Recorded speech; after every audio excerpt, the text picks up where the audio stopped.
Serious parents of Reddit who decided to cut contact with your children. What's the story? Cheap and easy to obtain heroin was the beginning of the end. Twice he robbed me of all my possessions, even my car. One 8-month stint in state jail during which I visited with his daughter every weekend, and upon release I brought him home only to be robbed again. 3 failed attempts in recovery centers, after which he and his girlfriend abandoned their children, leaving them with me for 4 years with no contact of any kind. At 32 he is now unable to remain out of the county jails for more than a week at a time. I'm done. So I had my son early, around 17. The girl I had him with moved away before I met him. 5 years later I get sued for child support, so I paid and decided to try to take some care of this child. Fast forward to him in high school. I never got to spend more than the summers with him due to him living so far away and the fact that his mom is a bitch. Anyway, I find out that he hasn't been to school in literally years, so much so that by almost 20, he hadn't graduated grade 9. Things go wrong in my life too. My ex-wife decides to leave me for some woman, and my son shows up at my doorstep saying that his mom kicked him out. I told him that he had to go to school if he's going to live with me. He finally agrees, and I start finding out how terrible his mom did for him in school. He was labeled as severely learning disabled, schizophrenic, and was prescribed antipsychotics, which I'd never seen him take. It turns out he told his mom that he was seeing things, and after she took him to every doctor in the city, the first few couldn't find anything wrong with him. She finally got a few diagnoses. I took him to my doctors and find out that he was playing along so that the school would give him an easier time. I get the school to give him a chance and he finally starts on his English, math, etc. And, to everyone, except me, surprise, he passes with high grades. So much so that he is accepted into college with a minimal of effort. Figuring he turned over a new leaf, I decide to buy him a car, put a couple of months rent down on his own apartment, and give him a couple $1,000s to help with tuition. Not to mention that I bought him a laptop, a bunch of dishes, pots, and pans etc. He looked so proud when he moved in, and I remember beaming all the way home. After helping him move in the week before school starts, I see him for the next couple of weekends to ensure that he is transitioning to his new place well enough. Although he seemed a bit lonely at times, he seemed to be adjusting quite well. 2 weeks after school starts, I get a call from the school telling me that my refund was processed. I immediately call my son. Much to my surprise, his cell phone was cut off. Even though I'm the one who pays for it, I go to his apartment to see if everything is okay, and the superintendent told me he moved out last week. I haven't heard from him since, but through the grapevine I found out that a friend of his won a legal battle and got a few $100,000, so they pooled their money to become big time drug dealers. I have no idea where he is now. I haven't heard from him. His mom hasn't. His grandparents haven't. Nobody has.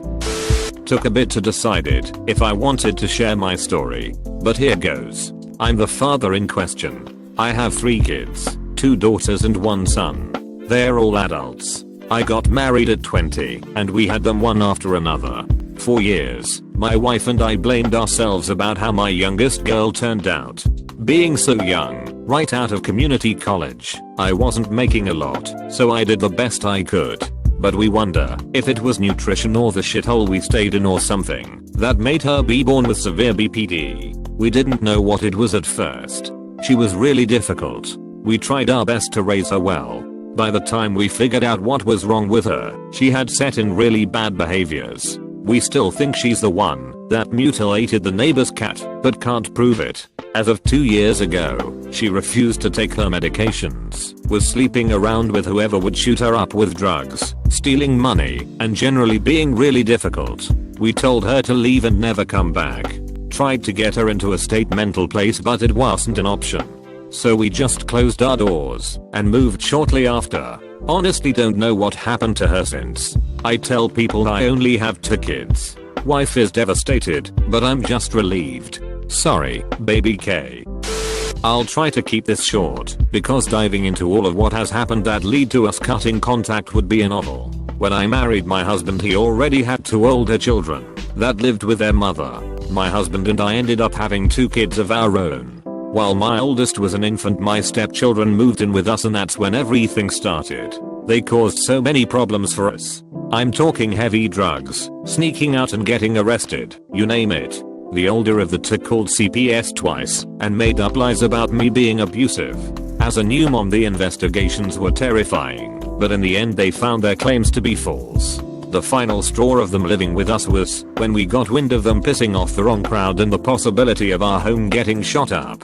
Their dad sent them to live with their mother. I'm just going to jump to when the actual cutoff happened, but keep in mind we had an endless amount of horrible incidents with them over the years, and we tried to help them countless times. They were both in their 20s at this point. Essentially, we discovered they were stealing from my side of the family. They robbed my sister of her fine jewelry and took what we totaled to be around $25k from 3 family members. Beyond that, they had a drug operation going on in a family member's summer cottage. The family member didn't know they were even there, as he lived elsewhere most of the time. When confronted by their dad, they blew up.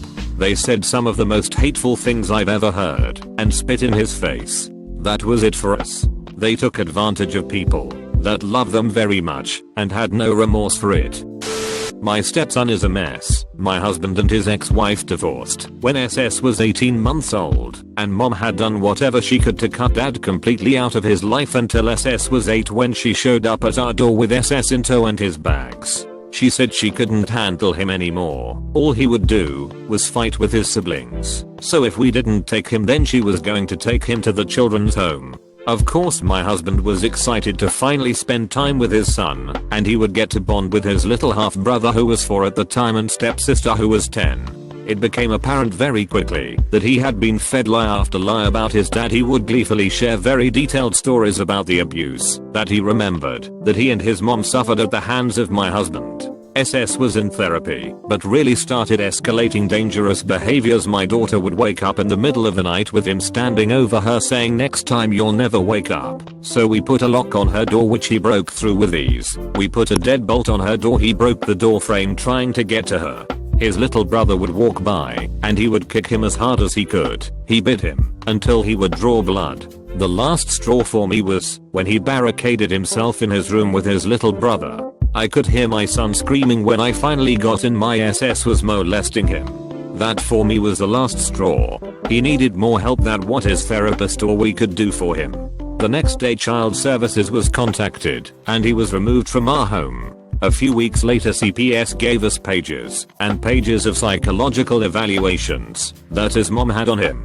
Pages of her blaming dad for each of his issues, lies that he had beaten, molested him, although there were statements from doctors that had clearly outlined that mom and her family had some seriously undiagnosed mental issues. There was so much information that would have been helpful before he came to live with us. I would never tell my husband that he cannot see his son, but his son is never allowed around my children. I made that promise to them both, and I hate that my husband is in the middle, but for our safety I've cut off any contact with my stepson. My husband's oldest daughter is not part of our lives at this point. We basically discovered that everything she ever said was a lie. She got involved with a younger guy that's a real asshole. He's horrible to her and her daughters. She called the police on him, kicked him out, said she was never going to see him again. We made it clear that he would not be allowed around us or the other kids for any reason. She says she's pregnant. His dad blasts them on Facebook for being idiots, pointing out what an irresponsible mother she already is. She goes on a rant about how she pays her bills and takes care of her girls. The whole time, I'm thinking, bitch, I paid your gas so it wouldn't get shut off. I'm apparently the only one attempting to feed your kids something other than marshmallows, and I'm the only one that ever expects them to behave. Not to mention the million times I've cleaned caked on dirt from their feet or necks because she won't bathe them properly. She had a miscarriage the next day, wanted some kind of sympathy, even though she had been hoping for a miscarriage, until her bio mom convinced her that she needed another grandbaby. Anyway, a day or two later she asks for a ride. I ask who/when/where. She wants us to give abusive ex that has already moved back in with her a ride to the store. Fuck no. Reminded her that we are not doing anything for him ever.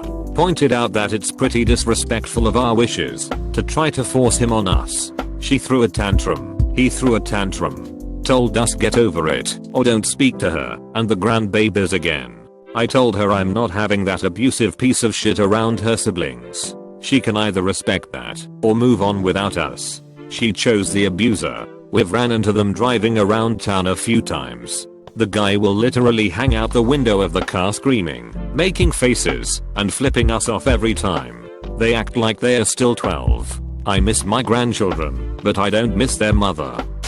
I don't love her, she doesn't love me, and we have nothing in common. All names are changed. When I was 22 I met a beautiful woman who was in half my college classes, but was a mature student. When Ella was 14 she'd given birth to a daughter Anna. By the time Ella and I moved in together Anna was already 15. It was like having a roommate. Anna was a great kid and all that jazz, but she wasn't interested in spending all that much time with some random man. Then 3 years later she moved out, and I became the random ex-roommate who covers her tuition.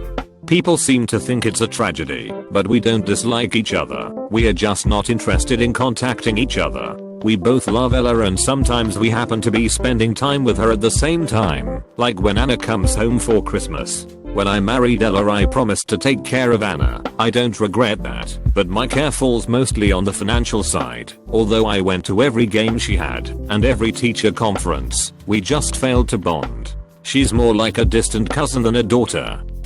My 33-year-old daughter chose drugs and thug life over her husband and 2 boys. Hasn't seen her boys in 4 years. They're only 7 and 5. The oldest remembers her, the youngest does not. I've been dealing with her darkness since she was in 4th grade.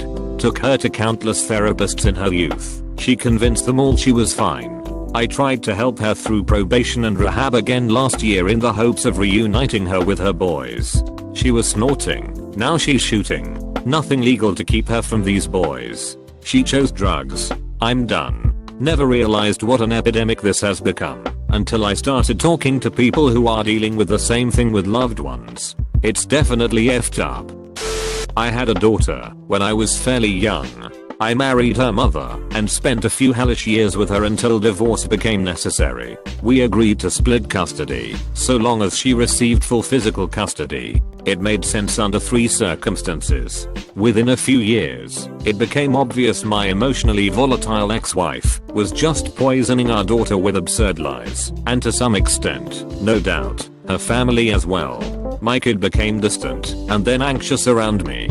Her mom began to move an awful lot and it eventually became undeniable that she was intentionally hiding from me. I tracked her down on Christmas 2013 at a house her father directed me towards. She was livid that I showed up to say Merry Christmas and drop off gifts for my daughter and her younger sister. My daughter looked at me like a complete stranger, even frightened. They were never home when I tried to visit after this and soon moved again. Realized no contact was available to me. Her mom called me from her mother's number months after and asked for a large sum of cash to pay for school stuff. It was April I think.